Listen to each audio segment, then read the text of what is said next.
seterusnya. Yang ingin saya tanyakan adalah bahwa sejauh yang pernah saya baca dalam literatur ilmiah, sekian juta tahun yang lalu dunia itu pernah mengalami zaman es. Zaman dunia atau bumi diselimuti oleh pembekuan. Nah, pertanyaan saya yang tadi menggelitik adalah kalau kita sepakat bahwa sesuai dengan surat Ar-Rahman tadi yang bumi berputar pada porosnya dan seterusnya, pada saat bumi diciptakan dan pada saat makhluk hidup termasuk manusia belum tepat untuk menempati bumi tadi, apakah itu ada sesuatu yang diciptakan Tuhan sehingga membentuk zaman es tadi pada saat bumi ini diselimuti oleh es dan beku? Ataukah kalau mengikuti alur berpikir ilmiah, apakah pernah ada jarak-jarak tertentu yang memperjauh jarak bumi dengan matahari, kemudian suatu saat nanti setelah saat medium sekarang ini bumi ditempati oleh manusia yang paling tepat, cuaca, oksigen dan sebagainya, apakah pada tahap berikutnya ada suatu proses rotasi bumi yang makin mendekat kepada matahari? Meskipun ini kita sepakat bahwa ini semua sunatullah atas kehendak Allah, Pak Ustaz. Itu pertanyaan pertama. Kemudian yang kedua adalah saya senang sekali malam ini bisa mendengar lagi hal-hal bagaimana kita para ilmuwan ini bisa merekayasa genetika kemampuan otak kita untuk makin mengurai hal-hal yang tersurat di dalam Al-Quran. Jadi di awal saja tadi kita sudah mendapatkan bahwa urutan Ar-Rahman tadi adalah Quran, kemudian manusia, bahasa, dan bumi dan seisinya. Ada satu ayat di Al-Baqarah ayat 30, mungkin Pak Ustadz juga mungkin sudah sangat menghafal isinya, perihal pada saat Allah mengatakan kepada para malaikat tentang rencana menciptakan khalifah di bumi yang namanya manusia.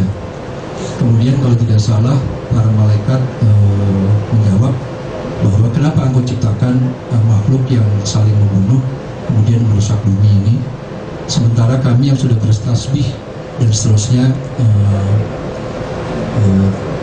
tidak diberikan wewenang atau otoritas yang lebih jauh. Nah, Tuhan menjawab bahwa aku lebih tahu dari apa yang kupikirkan, kira-kira gitu. Pertanyaan saya lagi adalah pada saat malaikat bertanya seperti itu, apakah ada suatu pemahaman dari malaikat bahwa pernah diciptakan makhluk sejenis manusia di bumi ini yang kemudian berbuat kerusakan, kemudian berulang lagi kepada kita saat ini? Atau memang di planet yang lain tadi yang Pak Ustadz mengatakan sampai hari ini itu belum ditemukan adanya kehidupan di planet yang lain ataupun di galaksi yang lain. Nah, ini pertanyaan yang saya sudah pertanyakan sejak sekian puluh tahun yang lalu pada saat saya masih belum terlalu seperti sekarang setua ini. Tapi memang jawabannya memang belum ada yang bisa menggambarkan bahwa itu merupakan jawaban yang sangat tepat. Saya kira itu Pak, dan kita sepakat bahwa kita sami'na wa ta'na dengan Quran dan seluruh isinya ini. Terima kasih. Assalamualaikum warahmatullahi wabarakatuh. Waalaikumsalam. Untuk pertanyaan yang kedua, itu tadi saya jelaskan bahwa sebelum Allah menciptakan manusia, Allah menciptakan jin, dan jin telah menumpahkan darah di bumi. Nah, pertanyaan malaikat itu ketika Allah mendeklarasikan inni ja'ilun fil ardi khalifah, aku akan menciptakan manusia di bumi. Lalu mereka bertanya, karena sifat manusia ini mirip dengan jin, dia punya alternatif, bisa berbuat baik, bisa berbuat buruk, maka jin langsung mengambil persepsi seperti jin. Ya Allah, apakah engkau akan menciptakan makhluk seperti jin yang nanti akan menumpahkan darah kembali? Itu maksudnya itu. Nah, ya, jadi makhluk yang sebelum manusia itulah jin. Itu maksudnya. Ya. Itu yang pertama, yang kedua. Kemudian yang pertama gini, Pak. Jadi ada sebuah ayat yang menjelaskan tentang proses penciptaan bumi. dan langit. Jadi Allah firman, awalam yaral ladzina kafaru annas samawati wal ardi kanata ratqan fafataknahuma waja'alna minal ma'i kulla syai'in hayy. Jadi, apakah orang kafir tidak melihat bahwa tadinya ini semua adalah satu gumpalan, lalu aku ledakkan sebagai menjadi langit, sebagai menjadi bumi. Nah, kemudian Allah menyebutkan bahwa waja'alna minal ma' kulla syai'in hayy, dan aku jadikan semua ini dari air. Jadi ternyata memang proses penciptaan bumi ini awalnya adalah air. Itulah maksud daripada sejarah es yang Bapak ceritakan itu. Itu Allah sebutkan dalam itu sebelum peristiwa Big Bang. Ya, itu. Terima kasih. Terima kasih. Lagi mau bertanya?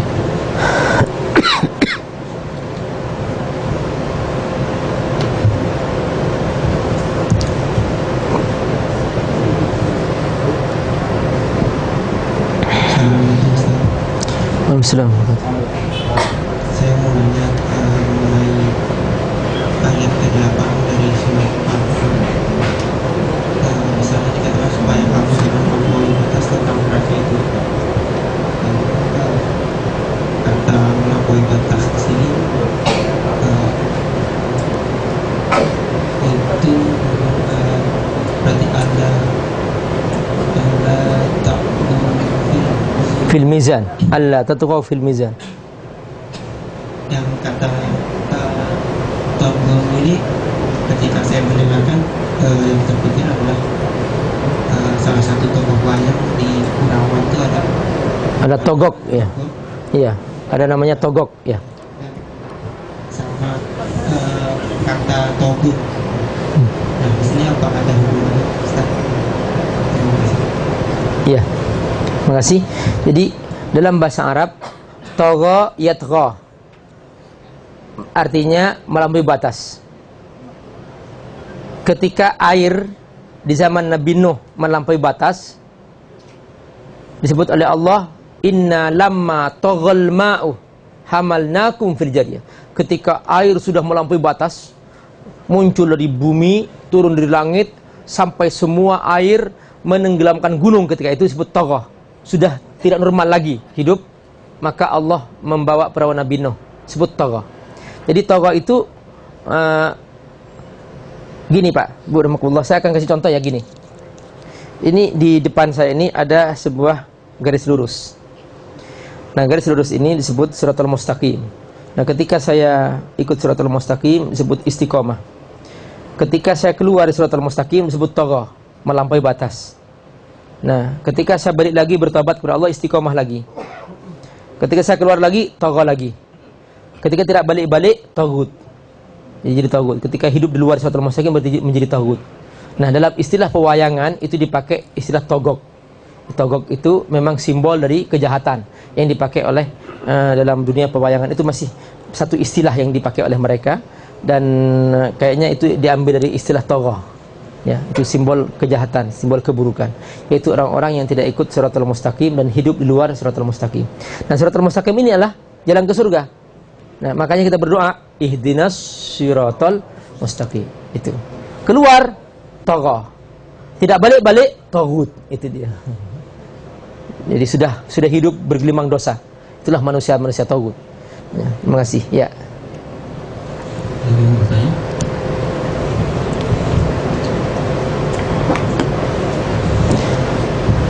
Ya Rahman ya Rahim. Assalamualaikum warahmatullahi wabarakatuh, Ustaz. Waalaikumsalam. Tentang terikat nikmat yang Allah berikan pada kita, kan yang pertama Al-Quran ya, Ustaz. Itu artinya bagaimana, Ustaz? Apakah Al-Quran itu karena berisi petunjuk bagi kita bagaimana kita menjalani hidup?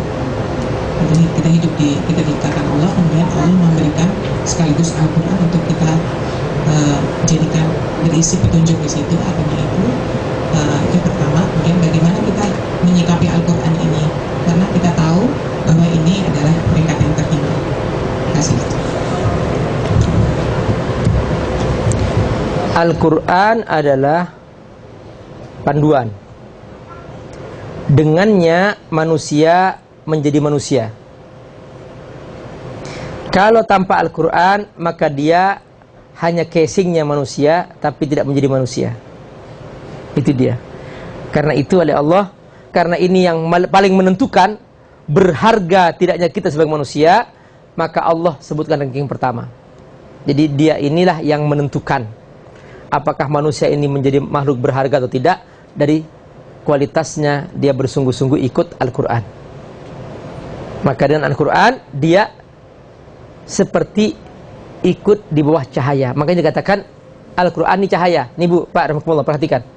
Ini di meja ini, katakanlah ya, di meja ini ada banyak barang, ya, ada kunci, ada macam-macam di sini. Nah, kalau Bapak Ibu mencari kunci itu di tempat yang gelap, maka Bapak Ibu akan meraba semuanya, diraba semuanya, diraba. Ada lembut-lembut, tai ayam kena juga, semuanya. Ada semuanya, ini apa ini? Semuanya. Karena apa? Dia tidak bisa membedakan mana baik, mana buruk, mana tai ayam, mana bukan. Semua dia raba. Itulah orang yang hidup tanpa petunjuk. Dia merabah semuanya, menyentuh semuanya. Mana yang baik, yang buruk dikerjakan. Nggak tahu membedakan mana halal, mana haram, semuanya. Itulah manusia yang hidup tanpa petunjuk. Tapi kalau kita pakai Quran, langsung ada cahaya seperti cahaya. Langsung cari apa? Kunci, langsung diambil. Kita dapat. Itulah yang membuat kita berharga, efektif, karena kita punya panduan itu.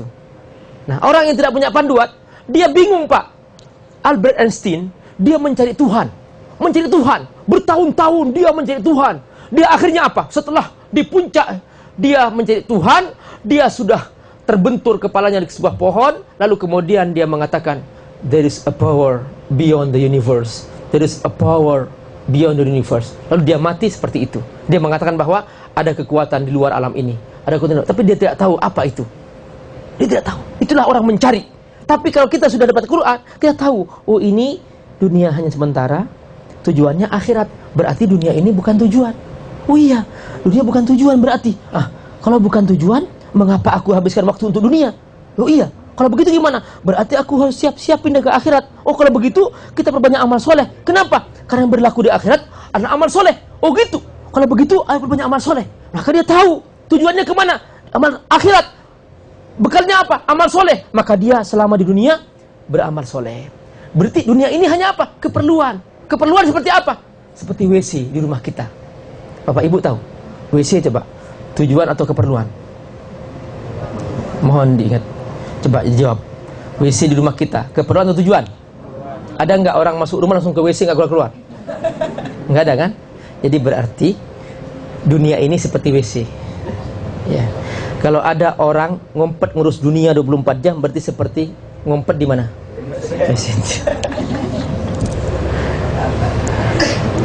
Ya, silakan. Terakhir, terakhir.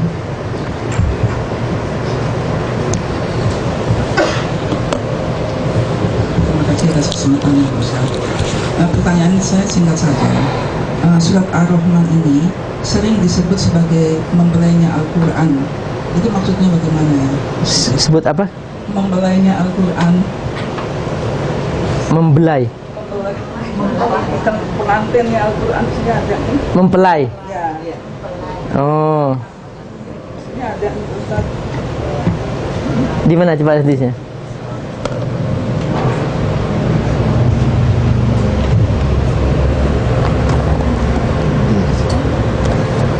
Coba bacakan yang mana? Coba bacakan. Saya nggak melihat.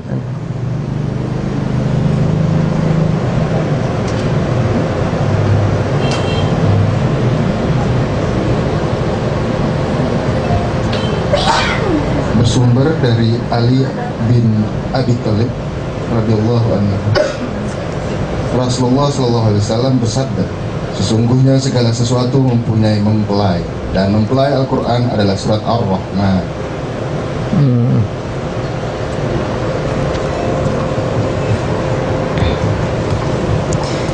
Orang yang membaca Ar-Rahman seperti diperbaharui imannya.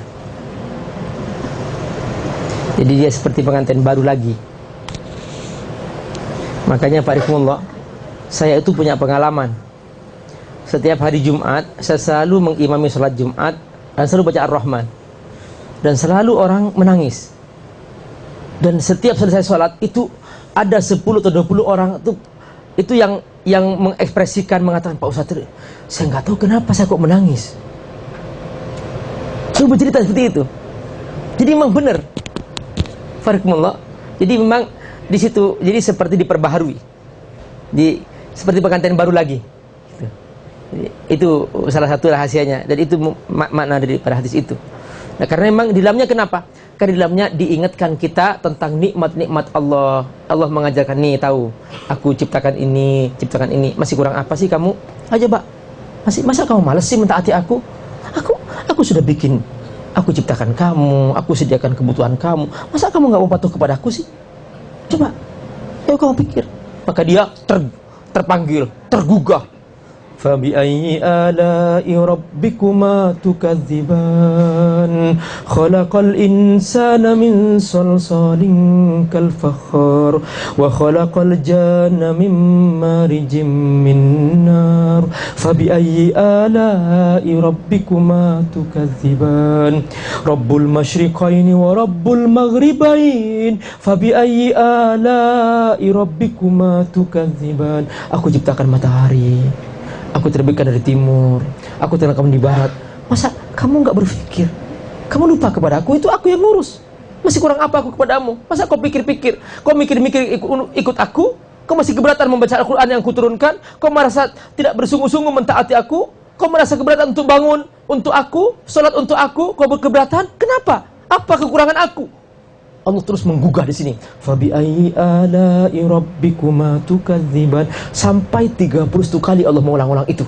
Makanya begitu selesai, tabarakasmu rabbika dzil jalali wal ikram.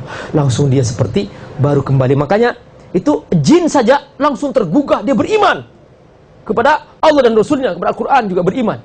Kenapa? Menghentak itu dia, mengingatkan nikmat-nikmat itu. Makanya barakallahu, cara mendidik anak kita, mereka harus tahu nikmat-nikmat yang mereka dapatkan. Jangan mereka begitu dapat langsung senang sudah. Ceritakan, anakku, kamu tahu ayah dan ibumu dulu capek nak, dulu pernah bekerja sebagai pemulung, kemudian menjual koran, kemudian sekarang anak kamu tinggal menikmati, kamu jangan bersenang-senang. Ayo kamu belajar hidup juga menderita. Jadi diceritakan itu biar anak tahu bagaimana capeknya sang ayah sang ibu waktu dulu masih berjuang. Kalau tidak diceritakan, dia harus merasa nyaman terus, tidak merasa sedih, tidak pernah merasakan itu. Diceritakan seperti itu. Itu cara pendidikan yang baik menurut Al-Quran. Nah, ini juga termasuk salah satu hal penting untuk saling ceritakan dalam kehidupan kita sehari-hari, apa yang telah kita perbuat untuk anak-anak kita.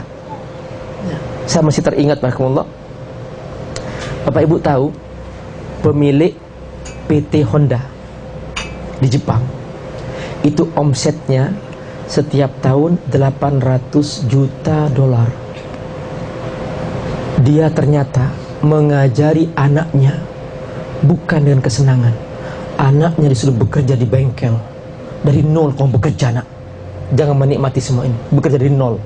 Dia bekerja sebagai tukang bengkel, terus memasang emor, terus sampai anaknya meniti karir dari nol. Kita kadang-kadang salah mendidik anak kita. Anak kita sudah tahu nyamannya, tahu enaknya sudah, tidak pernah merasakan penderitaan yang pernah kita rasakan. Akhirnya anak kita lebih hidup manja daripada hidup mandiri. Nah, itu perlu untuk kita ceritakan seperti itu. Makanya Allah bercerita dalam Al-Quran supaya manusia tahu bahwa aku menyediakan ini, aku menghidupkan kamu, aku menyediakan apa yang kamu butuhkan. Masih kamu kurang apa? Aku sudah sediakan semua itu, termasuk di dunia dan di akhirat aku sediakan. Aku tidak pernah zalim. Yang berbuat dosa ada hukumannya, yang berbuat baik ada pahalanya. Sudah aku sediakan semua. Aku sudah seadil-adilnya, kata Allah. Masih kurang apa aku kepadamu? Nah, begitulah cerita dalam surah Ar-Rahman. Nanti kita akan mendengar cerita setelah itu tentang bagaimana Allah Subhanahu wa ta'ala menceritakan tentang terbitnya matahari dari timur dan barat. Kemudian setelah itu tentang penciptaan jin dan manusia sebagai yang Allah selalu tagih. Nih, tukadziban tuh jin dan manusia.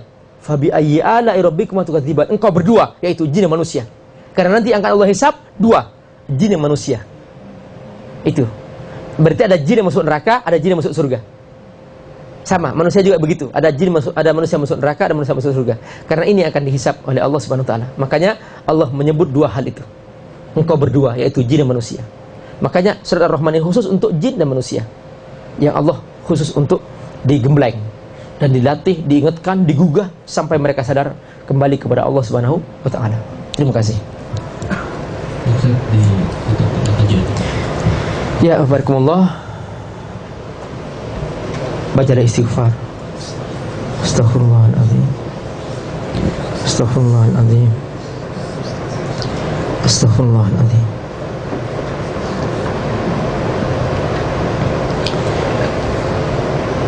Hamdan syakirin, hamdan na'imin, hamdan yuwafi ni'amahu wa yukafi mazidah. Ya Rabbana lakal hamdu kama yanbaghi li jalali wajhikal karim wa azimi sultani. Ya Allah, terima kasih. Ya Allah yang Maha Rahman, Engkau telah memberikan kepada kami iman. Dengannya kami beriman kepadamu. Engkau telah memberikan kami Al-Quran. Engkau telah memberikan kami Al-Quran. Dengannya kami tahu mana baik, mana buruk. Terima kasih ya Allah, Engkau telah memberikan kami petunjuk yang baik, sehingga kami tahu membedakan mana yang halal, mana yang haram. Seandainya Engkau tidak turunkan Al-Quran, kami hidup tanpa panduan. Kami seperti orang buta yang berjalan tanpa panduan. Ya Rahman, Engkau Maha Agung, Engkau Maha Pengasih, Engkau Maha Penyayang. Ya Rabb, jagalah kami, jangan sampai kami hanya berbentuk manusia sementara jiwa kami kosong. Mohon ya Rabb, jangan sampai kami menjadi orang yang lemah iman. Jangan sampai kami menjadi orang yang jauh darimu ya Allah. Karena sungguh berharga tidaknya kami tergantung sejauh mana kami dekat kepadamu ya Allah. Ya Rahman, ya Rahim, terlalu banyak dosa kami kepadamu. Karena kelemahan kami, karena kebodohan kami, banyak dosa yang kami perbuat ya Allah. Engkau tahu semua itu. Seringkali kami tidak sempat membaca Al-Quran yang Kau turunkan. Kami merasa tidak punya waktu. Seringkali kami tidak sempat mengagungkan-Mu, sehingga kami banyak waktu yang sia-sia. 24 jam banyak yang terbuang dari waktu hidup kami. Dan ini berlangsung bertahun-tahun dalam hidup kami. Kami seringkali tidak sempat bangun di tengah malam, padahal Engkau menunggu kami. Engkau buka pintu langit, Engkau menunggu kami tidur ya Rabb. Kami tidak bangun padahal Engkau menunggu kami. Ya Rahman, ampuni kami ya Allah. Semuanya banyak istighfar. Astagfirullahaladzim. Astagfirullahaladzim.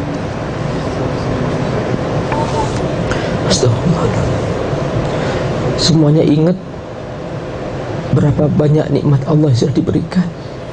Nikmat mata, nikmat kesehatan. 24 jam Allah tidak pernah berhenti